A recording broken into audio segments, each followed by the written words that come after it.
เสียง บทเรียนวิชาภาษาลาวชั้นประถมศึกษาปีที่ 1 สำหรับนำใช้ในบทเรียนฝึกเว้าภาษาลาว บทที่ 2 กิจกรรม22ฟังและเว้าตามครู แล้วแต่งประโยคตามตัวอย่าง บทเรื่อง แม่เป็ดและลูกน้อย5 โตวอยู่ที่บ้าน แม่เป็ดเว้าว่า มาไปหนองน้ำกันเถาะ เป็ดน้อยโตหนึ่งเบิ่งหมดอยู่ แม่ไปปะ อยู่ที่หนองน้ำ แม่เป็ดเว้าว่า มาไปขึ้นบกกันเถาะ เป็ดน้อยโตหนึ่งเบิ่งป่าอยู่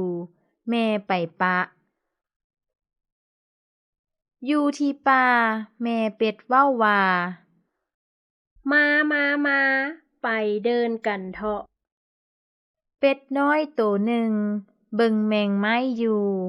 แม่ไปปะ อยู่ที่เดิน แม่เป็ดเว้าว่า มาไปบ้านกันเถาะ